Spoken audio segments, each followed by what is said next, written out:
Olá, seja muito bem-vindo. Como sempre, é muito bom estar em sua companhia. E a partir de agora, você acompanha comigo as notícias do Brasil e do mundo. E olha só, o Conselho Nacional de Justiça vai realizar na próxima semana um mutirão por todo o Brasil para a emissão de documentos. A estimativa é que no país, mais de 2 milhões de pessoas não tenham RG, CPF e nem certidão de nascimento. Segundo o levantamento do Instituto de Pesquisas Econômicas e Aplicadas, a população em situação de rua no Brasil aumentou 211% em 2022, na comparação com 2021, e que há no país mais de 230 mil pessoas nessa condição. Mas a campanha A Primeira Semana Nacional de Registro Civil, Registre-se, também tem como alvo populações socialmente vulneráveis, como os povos indígenas, ribeirinhos, refugiados e população carcerária. Criado neste ano pela Corregedoria Nacional de Justiça, um dos bancos do CNJ, o mutirão deve se repetir ao menos uma vez por ano. Para que a iniciativa alcance esse público-alvo, o CNJ tem mobilizado instituições e pessoas que já trabalham com essa temática, como a Associação Nacional dos Registradores de Pessoas Naturais e demais associações de registradores civis para viabilizar a certidão de nascimento. Defensorias Públicas e o Ministério Público também são parceiros da iniciativa, auxiliando na presença de registradores em praças públicas, por exemplo. Tanto a fiscalização do trabalho como os resultados finais ficarão a cargo das corregedorias gerais dos tribunais de cada estado. E a Prefeitura de São Paulo vai adquirir mais de 20 mil câmeras com sistema de reconhecimento facial para serem instaladas no centro da cidade. O projeto estava suspenso desde dezembro do ano passado pelo Tribunal de Contas do município. O equipamento será usado para combater o tráfico de drogas na Cracolândia. As imagens captadas pelo programa Smart Sampa permitirão a integração de diversos órgãos, como Guarda Civil Metropolitana, CET, Defesa Civil e SAMU. A Prefeitura defende que este projeto dará maior agilidade e eficácia ao atendimento de eventuais ocorrências. Agora, a gestão municipal deve ajustar o texto para seguir as recomendações do tribunal para dar seguimento ao projeto. Em nota, afirmou que a primeira versão da plataforma, com 200 novas câmeras, serão implantadas 2 meses após a assinatura do contrato. Além das 20 mil câmeras que serão adquiridas, podendo chegar a 40 mil no total, o programa de monitoramento pode integrar 10 mil câmeras de moradores da cidade que concordem com a concessão de imagens e outras 10 mil de concessionárias. Pela proposta, a central do Smart Sampa ficará na sede da Prefeitura e poderá ser transferida para o Palácio dos Correios, caso avance uma concessão debatida entre o governo federal e a administração municipal. A Secretaria Municipal de Segurança Urbana afirma que inseriu uma política de segurança da informação e um relatório de impacto de proteção de dados no edital, que foi uma das preocupações apontadas por entidades da sociedade civil e órgãos como a Defensoria Pública do Estado. A Prefeitura disse em ofício que as informações para identificar desaparecidos, procurados e foragidos seriam importadas do Ministério da Justiça e Segurança Pública e da Secretaria de Segurança Pública Paulista. As câmeras devem se somar aos esforços da Prefeitura e do governo para revitalizar o centro da cidade e será uma das frentes de ação para combater o consumo de drogas na Cracolândia. E atenção a essa novidade, o trecho norte do Rodoanel, que passa pelas cidades de São Paulo, Arujá e Guarulhos, terá cobrança de pedágio por quilômetro percorrido e sem a presença de cabines. Após 10 anos de construção, a obra está na sua fase de conclusão. A cobrança de pedágio funcionará da seguinte forma: quando o veículo passar pela região, diversas câmeras de alta tecnologia farão a leitura das imagens frontal e traseira das placas. Um scanner a laser será utilizado para identificar o dimensionamento dos veículos em tempo real e capturar características como altura, largura, comprimento, trajeto, velocidade dos carros, motos e ônibus. Essas informações serão complementadas por antenas de identificação e câmeras de monitoramento. Após esse processo, elas serão enviadas para um sistema central, responsável por receber e processar todos os dados. Os usuários que possuírem os dispositivos acoplados no para-brisa dos veículos farão o pagamento automático. Já os que não possuírem vão pagar a tarifa posteriormente, por meio de uma plataforma digital que será implementada pela concessionária. Com isso, é eliminada a necessidade do motorista parar nas cabines de pedágio, com consequente redução do tempo de viagem. O governador de São Paulo, Tarcísio de Freitas, disse que tem a intenção de replicar o uso desta tecnologia nas demais rodovias, mas não detalhou a partir de quando. Segundo Tarcísio, com o sistema, o motorista passa a pagar uma tarifa mais justa pelo que realmente utilizar da rodovia e de forma mais simples e ágil. Iniciada em 2013, a construção do trecho norte do Rodoanel estava paralisada desde 2018. A obra foi orçada inicialmente em 4 bilhões e 300 milhões de reais, mas até 2019 já tinha consumido cerca de 7 bilhões de reais e virou alvo de investigação por suspeitas de superfaturamento e corrupção. No mês de março, o consórcio Via Ápia Fundo de Investimento em Participação foi o vencedor para a conclusão das obras do trecho norte e irá explorar o sistema viário por 31 anos. O investimento estimado será de 3 bilhões e 400 milhões de reais ao longo desses anos. Desse valor, cerca de 2 bilhões de reais devem ser destinados à conclusão das obras, com o restante usado na operação e manutenção da rodovia.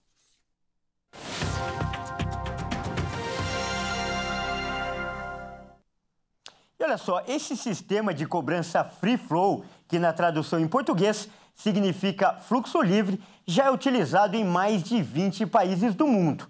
Estados Unidos e China são duas grandes potências que adotaram essa tecnologia nas estradas. Na América Latina, o Chile é o único que usa esse pedágio de passagem livre. E o Brasil deve ser o próximo. Por isso, esse é o tema da nossa entrevista de hoje.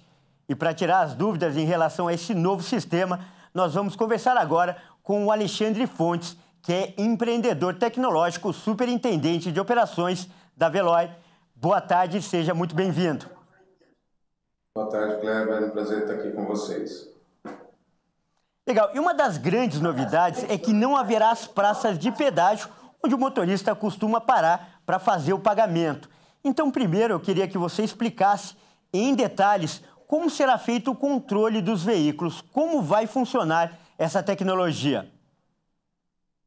Legal, boa pergunta. Bom, basicamente, o usuário não precisa instalar nada no veículo, tá? Ele vai estar tendo ali a passagem dele sendo registrada pela leitura da placa e, posteriormente, a passagem realizada, ele vai ter que procurar um dos canais ali informados pela concessionária, pode ser o aplicativo, o site ou qualquer outro canal que ela indique, para que ele possa efetuar o pós-pagamento, né, o pagamento daquelas passagens. E ele tem um prazo ali de aproximadamente 15 dias para realizar, caso contrário ele pode receber uma multa de peso grave. Tá? Para que isso talvez seja minimizado, seria interessante que eles procurassem um serviço de tag, que seria, no caso, a segunda alternativa, e que permite que ele não tenha essa segunda etapa, né, da necessidade de buscar um canal para efetuar o pagamento, porque a passagem vai estar sendo cobrada diretamente ali da carteira dele, caso ele seja cliente aqui, por exemplo, da Veloy. Certo. E a cobrança será por quilômetro rodado na estrada. A tendência para a média geral é que o preço fique mais caro ou mais barato? E quem deve ser beneficiado?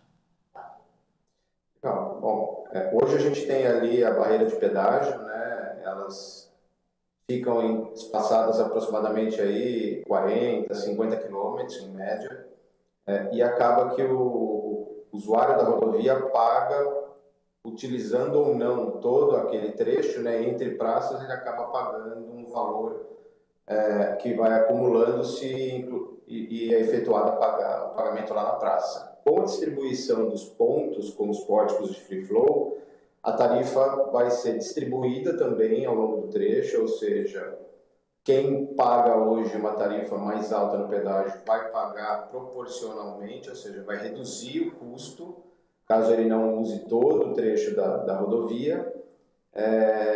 E, porventura, quem não usava, quem não passava antes pelo pedágio, passaria agora, provavelmente, a ter a passagem por um desses pórticos. Então, existe, sim, ali uma democratização, né? O usuário ele não paga pelos poucos que utilizam, de fato, toda a rodovia. Então, vai beneficiar todo o público aí que utiliza as rodovias.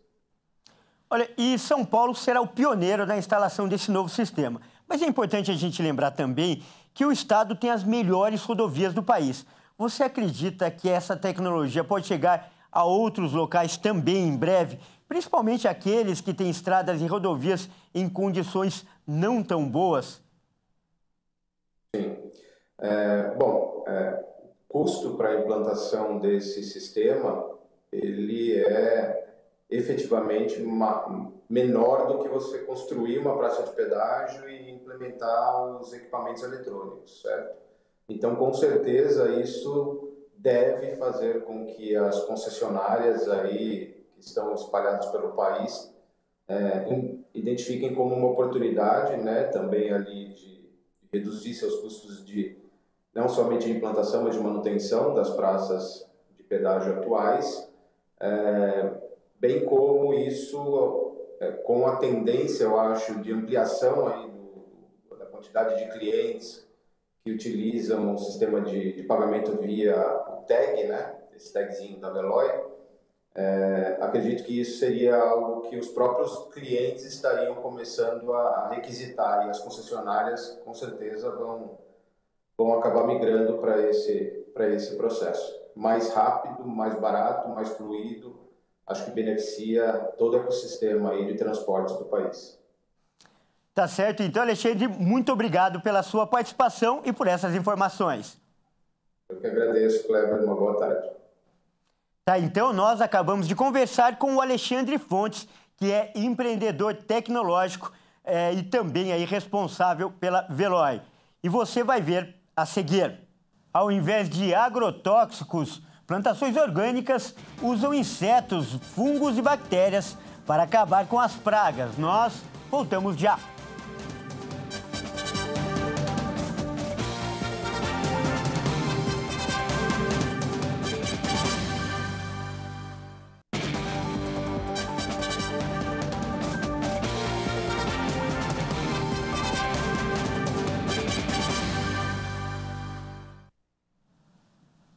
Olá, mais uma vez, seja muito bem-vindo. Nós estamos de volta com o segundo bloco e mais notícias para você.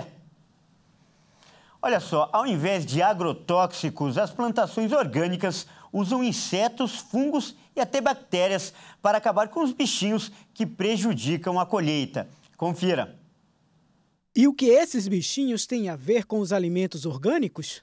Eles atuam nas plantações comendo outros seres vivos que provocam doenças nas lavouras. Essa reprodução da cadeia alimentar é chamada de controle biológico, um sistema que é usado na agricultura orgânica no lugar dos agrotóxicos, que são produtos químicos proibidos nesse tipo de cultivo. A agricultura orgânica é feita em grande parte em pequenas propriedades familiares.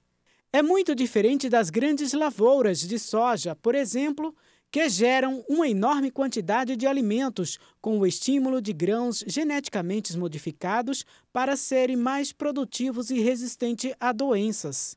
A empresa brasileira de pesquisa agropecuária, a Embrapa, publicou uma cartilha que ajuda a reconhecer as principais pragas da mandioca, como insetos e ácaros, que prejudicam a produção. O manual também ensina como fazer armadilhas e mostra os principais inimigos naturais desses insetos. O assunto agora é a saúde da população brasileira e o cenário, aliás, preocupa. Um estudo mostrou que 1/3 dos adultos com mais de 35 anos apresenta gordura no fígado e, por isso, tem maior risco de desenvolver diabetes do tipo 2. O estudo, elaborado em 6 capitais brasileiras e feito em conjunto com pesquisadores da Universidade Federal de Minas, da Universidade Federal do Rio Grande do Sul e da Universidade de São Paulo, demonstrou que a chance de ter um diagnóstico de diabetes por apresentar o acúmulo de gordura no fígado foi cerca de 38% maior em mulheres e 29% maior em pessoas com uma circunferência abdominal elevada. Os cientistas analisaram dados do Estudo Longitudinal da Saúde Adulta. No total, 8.166 participantes, escolhidos entre funcionários ativos ou aposentados desses locais, com idade de 35 a 74 anos, foram acompanhados por um período de 3 anos. De acordo com a pesquisa, 35,1% dos participantes foram diagnosticados com gordura no fígado. Destes, 20% apresentaram uma inflamação não alcoólica, também conhecida como NASH, na sigla em inglês. Além disso, o estudo também demonstrou que a presença de gordura no fígado aumentou em 30% o risco de desenvolver diabetes. Também chamada como esteatose hepática, ela pode ser diagnosticada por meio dos exames de imagem, como ultrassonografia, mas muitas vezes os pacientes buscam o exame para investigar outra condição. Antes mesmo de entrar em pânico sobre a situação, os especialistas deixaram claro no estudo que a gordura no fígado é reversível e uma simples mudança de hábito pode mudar essa situação. Ou seja, uma dieta rica em alimentos naturais e a prática regular de atividade física são boas saídas para evitar o acúmulo de gordura no órgão e, consequentemente, doenças como a diabetes. Além disso, os especialistas afirmam que a péssima alimentação, somadas com o consumo elevado de ultraprocessados e o sedentarismo, são fatores de risco não só para a diabetes, mas também para as doenças cardiovasculares, como infarto e AVC e câncer. O assunto agora é saúde e esses dados preocupam a saúde da população brasileira. Isso porque um estudo mostrou que 1/3 dos adultos com mais de 35 anos apresenta gordura no fígado e tem maior risco de desenvolver diabetes do tipo 2. E essa é para quem gosta de aventura. Dubai inaugurou um parque que promete oferecer uma experiência bem diferente para os visitantes. O local abriga 250 crocodilos do Nilo, uma das maiores espécies do mundo e de todas as idades. Com o objetivo de oferecer atrações turísticas e, ao mesmo tempo, educar os visitantes e preservar a espécie, o Parque de Crocodilos é o primeiro no Oriente Médio. A atração deveria ter aberto as portas em 2013, mas atrasos na obra e outros problemas provocaram adiamentos. Agora, 10 anos depois, por R$ 130, o visitante pode explorar curiosidades sobre os répteis de vários pontos de vista, de perto ou até mesmo debaixo d'água, e ver diversas exposições, além de atividades interativas. Os crocodilos, conhecidos por estarem entre os maiores predadores da África, têm diferentes idades e ficam em espaços com clima controlado e lagos artificiais. A organização responsável pelo local enfatiza que o parque é dedicado à educação, conscientização e conhecimento sobre os animais, estando totalmente aberto a estudantes que desejam estudar sobre os répteis. O Parque de Crocodilos fica nos arredores do Parque Mushrif, a maior área verde de Dubai. E olha só, arqueólogos descobriram uma múmia pré-inca que pode ter 1.200 anos. E ela está em perfeitas condições. Ela foi encontrada em um antigo centro urbano nos arredores de Lima, que é a capital do Peru. Trata-se de um adolescente de 12 ou 13 anos com 1,30 m de altura. Não foi possível definir o sexo e os restos mortais da jovem múmia datam da era pré-inca, podendo ter entre 800 e 1.200 anos. A múmia foi encontrada no sítio arqueológico Cajamarquilla, em uma estrutura funerária de 2 metros de profundidade coberta por uma grande pedra de barro. O adolescente era provavelmente um habitante da cultura istma, que existia há cerca de 900 anos antes de ser absorvida pelo Império Inca no século XV. Segundo arqueólogos da Universidade de São Marcos, a areia grossa da região, com alto teor de sais, teria gerado um processo de mumificação natural, que permitiu que os braços, antebraços e ambas as pernas conservassem restos de pele. A cabeça está separada do corpo e tem tufos de cabelo. A mandíbula ainda possui parte dos dentes. Cajamarquilla era um centro urbano onde se desenvolviam funções administrativas e residenciais. O local é considerado uma cidade de barro pré-hispânica, que pode ter abrigado entre 10 mil e 20 mil pessoas em uma área de 167 hectares. Bom, essa edição fica por aqui. Eu agradeço pela sua companhia e convido a continuar ligado em nossa programação. Até mais!